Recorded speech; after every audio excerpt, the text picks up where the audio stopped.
Good morning and welcome to KASS Live and happy Friday. Today, our guest is Peter Stiepleman, educator, leader, superintendent, author, podcaster, and more. So, Peter, welcome to the show. Hey, thanks so much, Jim. Good morning to you. It is, I guess it's 6 a.m. here in Seattle. So I live actually on Bainbridge Island where pickleball was invented. So if you've got pickleball enthusiasts out there, come on over here. And well, not right now. It's very dark and rainy, but come Well, when it's nice out here. we have a lot of those. And, here in Kentucky, we operate on, fast time and slow time. I happen to live in slow time, but it's not quite so early as it is for you. But thanks for getting up. Oh my God, I'm thrilled. With the Roosters and joining us a little bit. But we're really excited to have you with us today. And so why don't you start by just tell us a little bit more about you and your leadership journey? Yeah, you bet. I'm going to actually change the screen here because I'm really excited this morning to be able to also share some of the wisdom of Kentucky superintendents. So hold on to your hats for a second. It's going to look crazy for a second. All right. You can see the screen, can you, Jim? Oh, yeah. Oh, great. Well, good morning, everyone. My name is Peter Stiepleman. I was a former superintendent just to your west in Columbia, Missouri. But I started my career actually as I worked at the U.S. Embassy in Madrid and then moved out to California, was a teacher and administrator in Oakland, California, and followed my wife to Columbia, Missouri. And what an amazing experience to have been a teacher, a principal, assistant superintendent, and superintendent in Columbia. My last 7 years as superintendent. And when I retired at the end of 2021, so any of us who led through the pandemic can relate to sort of getting everyone back in seat and then sort of taking a moment to sort of think about what it was that we wanted next. And so I actually decided to take a break from the superintendency and take the time to write a book. And I wrote a book called An Imperfect Leader. You see that on the top left of your screen.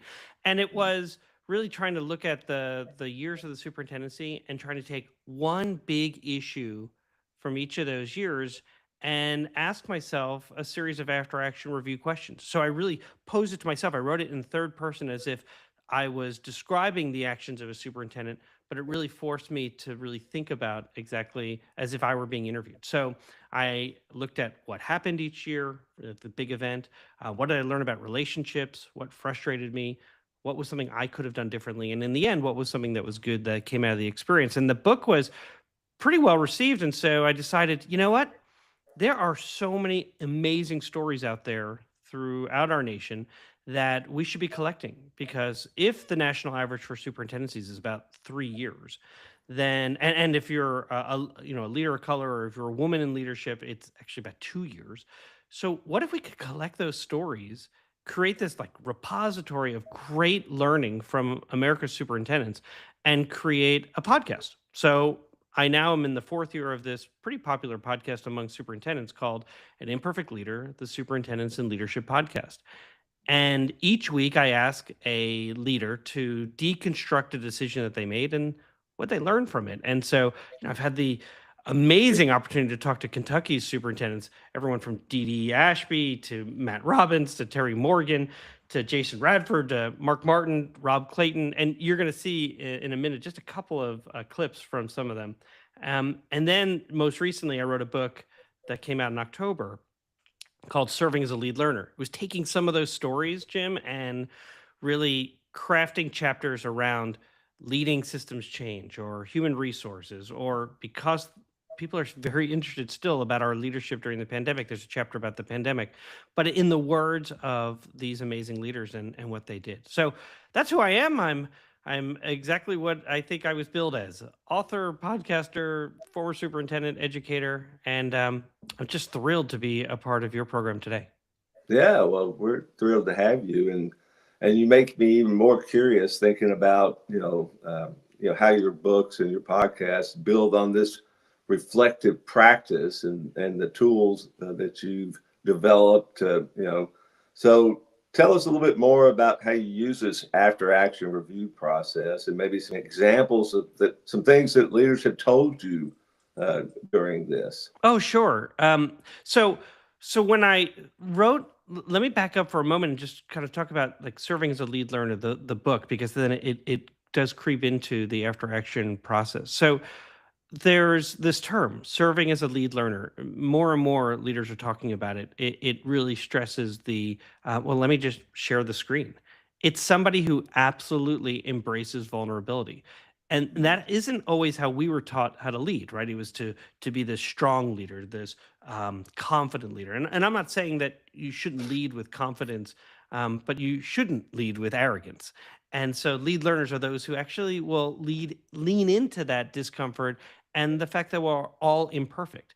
And so I love that as a term. What does it mean to be an imperfect leader? And it is to be a lead learner, to admit when you make mistakes, to plan those mid-course corrections and move forward. And I think that's because so many of us, we fall prey to what I call active negative data. This idea that we want to, I don't know, sort of like fixate on what's not working, because we're always told, well, what's not working in education. So we're like, oh, I got to fix it. But if we flipped it a little bit and approach it from a more appreciative lens, in our districts, there are so many amazing things happening. And we're always told, like, if you could just run schools more like a business. Actually, I've been doing a lot of consulting with businesses, particularly ed tech. And if they could run their businesses like schools, they'd be more collaborative, they'd be more thoughtful, they would lead with vulnerability. So active negative data says, no, stop looking at what's not working and rather look at it through an appreciative lens, what's working.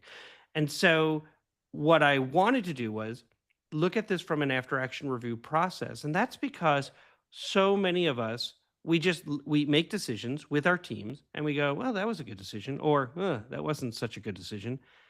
And then we move on to the next decision, as opposed to really pausing and thinking about what happened. What didn't work? Why didn't it work? How can we avoid that mistake in the future? So going through this very strict protocol of what happened, what did I learn about relationships, or what new relationships were formed? What frustrated me? What could I have done differently? And in the end, what was something that was good that came out of it? So you asked me, what are we learning about lead learners? Well, here's Terry Morgan, right, in Hardin County, Kentucky.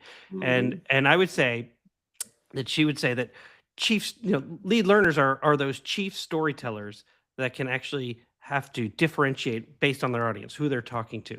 So I'm going to share what she had to say, and then I've got a thought about leaders as a three-legged stool. And I know you and I have talked last week. You have maybe a different perspective of maybe a four-legged chair. So here we go. Here's Terry. What did you learn about relationships? They are incredibly valuable. I also learned that different people expect different things from you. And some people are great with a 1-minute conversation. Others need you to sit down with them one-on-one and have a deeper conversation. And you can't take how important those conversations are for granted. And it may not be for your benefit all the time, but man, the benefit of listening to them and them feeling valued and appreciated is to be, I guess, appreciated that they feel that they can have those conversations with you. So I learned a great deal about relationships. Number one, don't take any of them for granted. Especially when it comes to something they're incredibly passionate about. The more passionate someone is about something, the more time you have to invest. And that's what I learned. I imagine also, just superintendents who are listening, we hate to say it, but we're politicians in some way. We're the lead learner and we're the lead storyteller. And the storyteller sometimes is basically, we're a politician having to maybe communicate well where we're going and what we've learned. And there are others in the community who are also highly valued for their storytelling. And so knowing who are those important connectors, particularly those with the board and other community groups, so they fully understand what we're trying to achieve, so they can then share that information with others and maybe dispute the counter narrative that has been, particularly with social media, that is spun and then spins out of control. Jim, I'm curious about your thoughts on that, because I think of leadership, particularly the superintendency, as a three-legged stool. This idea that we are, first of all, the CEO, right? We are the chief executive of our organization. And then second, we are this chief instructional leader, right? So that we're the head teacher. And then I think that we are the chief storyteller, that we have to be a civic leader and a politician that really tells the story of our district. And I know that you had you wanted to expand on that, at least when we talked last week. And so I may run with it because I'm going to maybe change it from three-legged stool to four-legged chair. I'll give you, the credit. Don't worry. Well, no credit necessary, but one of my other hats that I used to wear as superintendent was I was the chief disruptor. And if we want change to occur, you know, disruption's necessary, because without disruption there is no change. But obviously you want to be strategic about that and disrupt in a way that moves people to join you toward what can be in the change process. And I found people don't fear change necessarily, but they fear the loss that comes with that change. And so being that leader that brings those disruptions in a very strategic, digestible way, is a skill that kind of has to be developed. And sometimes there's just natural disruptions that occur, and the old adage is never let a good crisis go to waste, and because those disruptions can be opportunities to make change happen for the good. And so that was my fourth leg that we discussed. So Yeah, I like that, and I've been thinking about it for the last week, and what you've helped me sort of, I was wrestling with, there's a difference between disruption and chaos, and when you talked about taking it as digestible bites, it really speaks to you can disrupt and you can still do it incrementally. It appears. I mean, you know where you want to go, but you don't have to absolutely blow up the system to get there. You can start making those meaningful changes so that people are alongside you, instead of those who say, like, I'm right behind you, and then you look back yeah, and you're like, well, how far behind me are you? I don't even yeah. see you anymore. Well, I've always said to other leaders that I'm working with and we're trying to learn and grow together that it's smart to be a step or two ahead of the people you aspire to lead, but don't get too far out, because you'll turn around and no one is there. But Right. All of a sudden, but where are but they?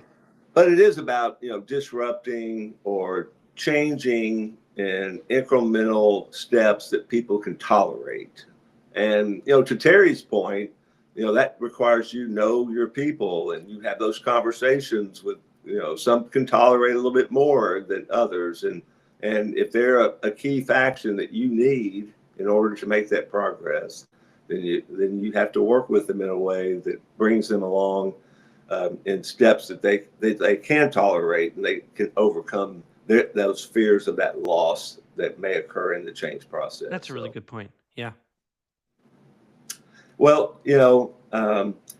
I really like the way that you term this imperfect leader, and because to your point earlier, many of us kind of were raised in leadership to demonstrate this calm, cool, collected persona, that I don't falter under pressure and those kinds of things. But at the same time, what I've learned in my own leadership practice is the power of vulnerability.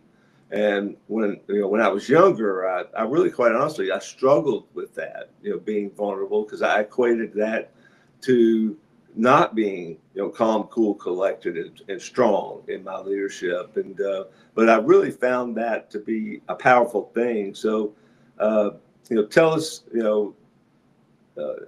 about how you feel about vulnerability and as a leadership practice, and what you've learned in these conversations.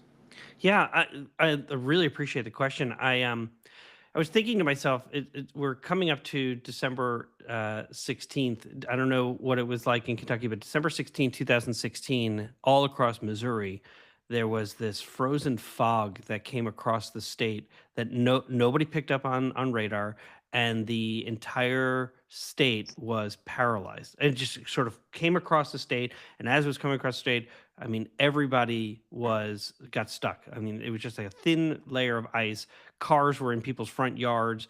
We didn't get our kids home till after 1 a.m. Oh, That's not the moment to be vulnerable, right? To be like, that's the moment where they do need leadership, strength, um, the ability to really to be confident in your team and the decision you're making. After the fact, when you're doing your after action review about what didn't go well, what did go well, those kind of things, is the moment to say, I really could have done this differently. I could have communicated with this community a little bit better. When I made the decision to go out to this school and then got stuck there, I regret that because it took me away from the central command. Like that's the difference. So in a moment, I agree with your older self, your former self of, a leader must project confidence. However, a strong leader and those who will follow you, who want to be led by you, really embrace this idea of being a vulnerable leader, being willing to admit where you may have fallen short. And I think actually Mark Martin, Meade County's superintendent, who is just a really wonderful leader, really speaks to lead learners being that servant leader, that servant listener. Here, give a listen. If we're truly about people and we're servants, and that's what we really hope in Meade County Schools that we are, and I hope I'm modeling that as superintendent, is that if our why is about students and we're serving others to serve students, we have to look in the mirror first and say, I'm not perfect.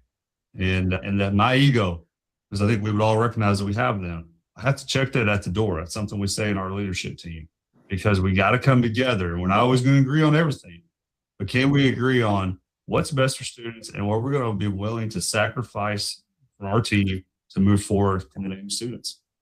What do you think about that, Jim? Oh yeah, no, powerful. And I had Mark in graduate classes when he was doing his superintendent preparation. Knew he was going to be a superstar, and I'm so proud of him. He's doing a great job. So inspiring. Yeah. So inspiring I mean, just the way, and you could see it in you could hear him say it and be moved, seeing him say it and seeing his body language and just, he speaks with such purpose.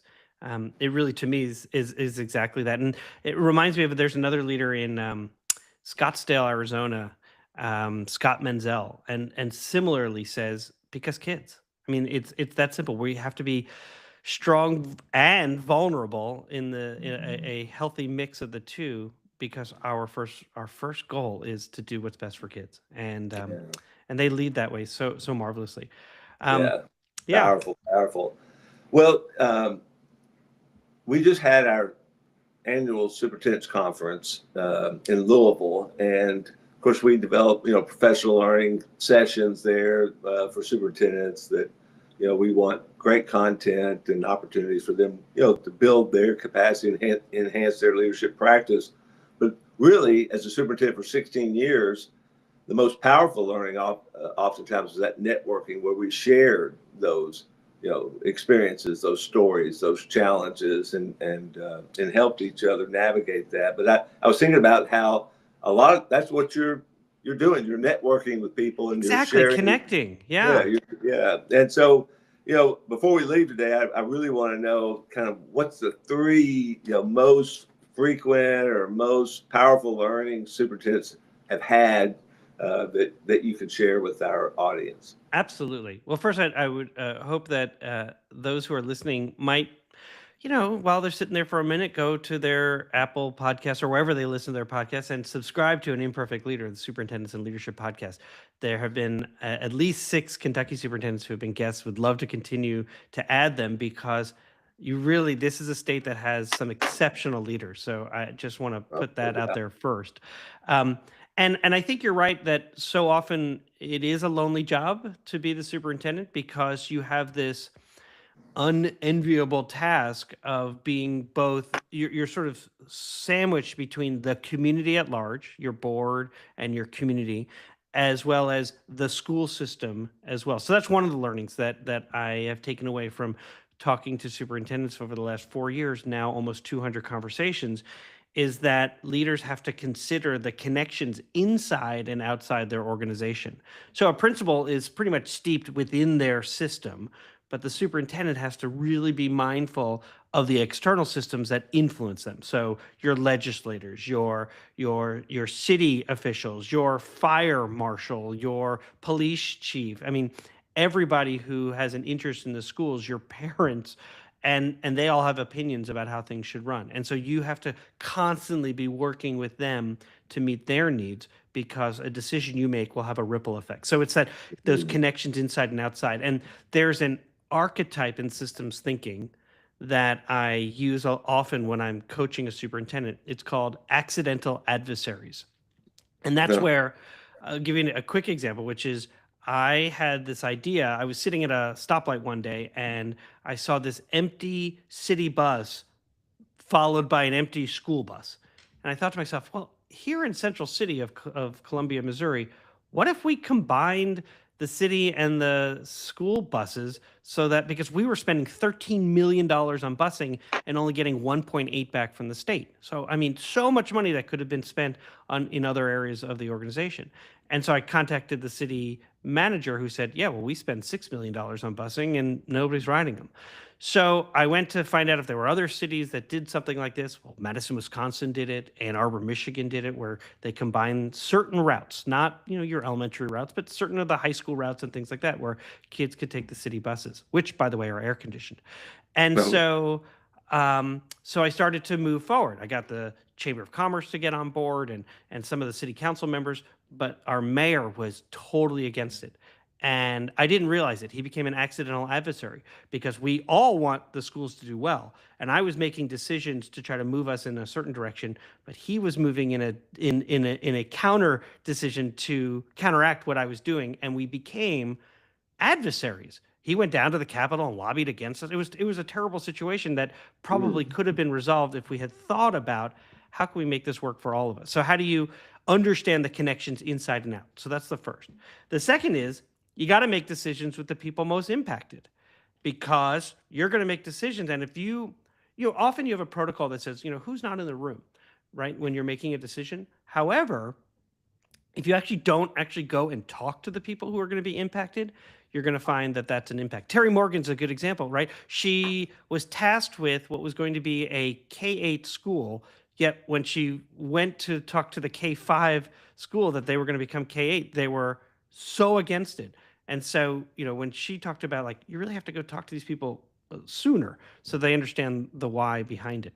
And then the last is just really consider those short-term, those long-term, and then the unintended consequences of any decision. And that should be part of your decision process. What are we thinking about here that might happen based on the decision? That doesn't say don't do it. You should still be the disruptor, the chief disruptor. Know exactly, though, what might happen so that you can begin planning for those possible outcomes. So let me just share one more, because I think Rob Clayton in Warren County says it beautifully as well. So this may be the fourth one, is that you got to take time to really listen. And so maybe that's part of the make sure you're making decisions with the people most impacted. Here, give a listen. Listening is essential to being an effective communicator.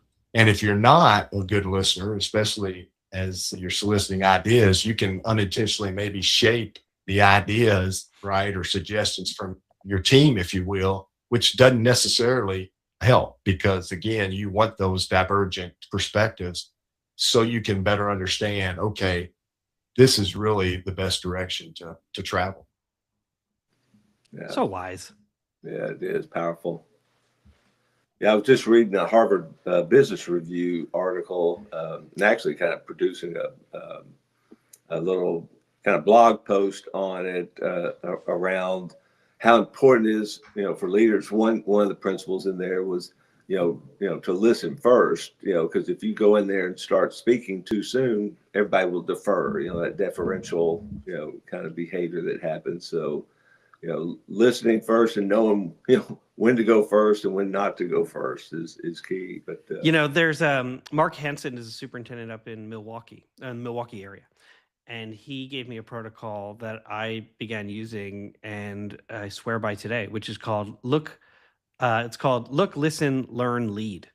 Look is just basically stating what it is that you're trying to solve. Look, I'm trying to figure out what to do about overcrowding at this elementary school. Listen is, here are all the things that I've been thinking that I'm going to do about it.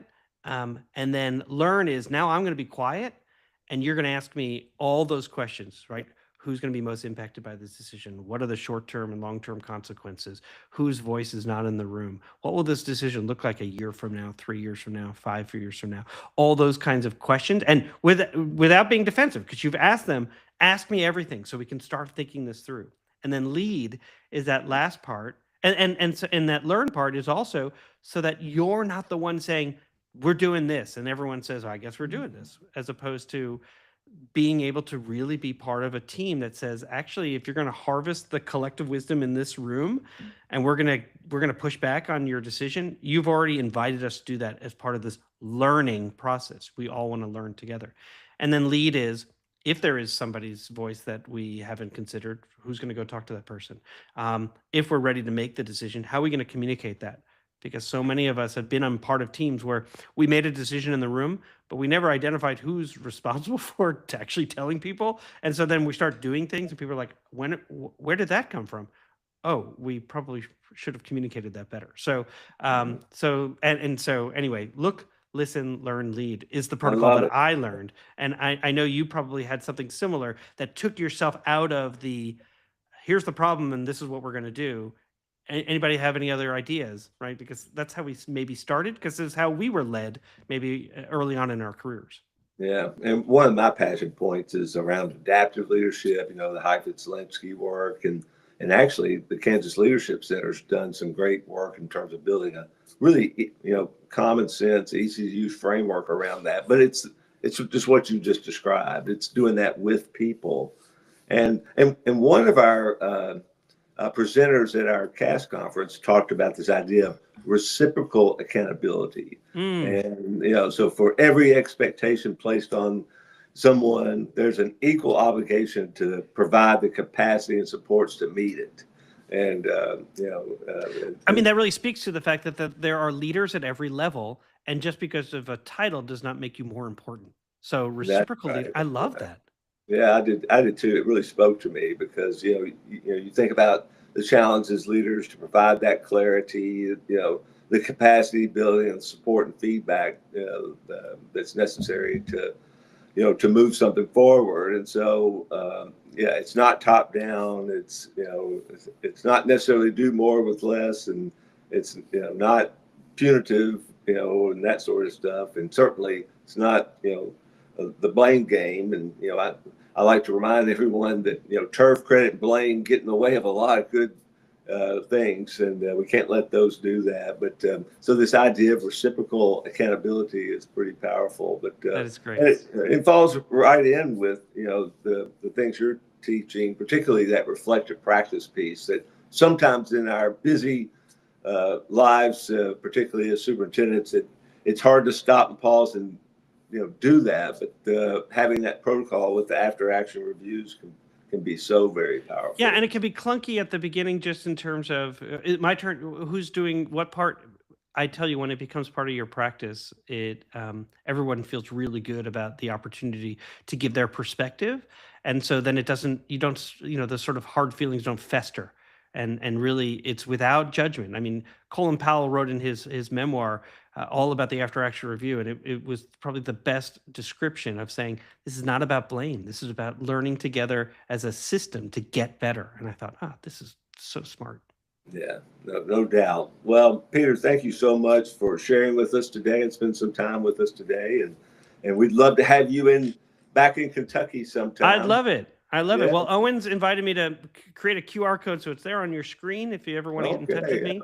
And it's just been a real privilege and real honor to be a part of what I know is this. You do so many different ways of engaging your members, and this newer way, I think, really speaks to giving them short bits of opportunities to meet people, learn from them, and then move on with their day. So thanks so much, Jim. I really appreciate it. Yeah. Well, thanks for being with us, and look forward to maybe some down the road opportunities as well. So, Owens, I was going to see if you needed to make any quick announcements before we dismiss. Well, first, I want to thank Peter so much for a tremendous few minutes here. Your message is so clear, and I applaud the work that you've been doing. Thank you for doing it on behalf of superintendents. Jim, as I've told everybody all week, put you two together, and it's like it just turn you on and let you go. You're both really fabulous job of sharing the importance of recognizing that no one's perfect, but everybody can learn and grow along the way. So thanks so much, Peter. Appreciate you so Oh, much. thank you, Owens. I really appreciate it. And I'll share the video with you. And it has also some additional videos of Dee Dee and Matt and Jason. I know they've retired, but I know that they continue to mentor and counsel superintendents all across Kentucky and nationwide. So, Oh yeah, great superintendent. Thank you.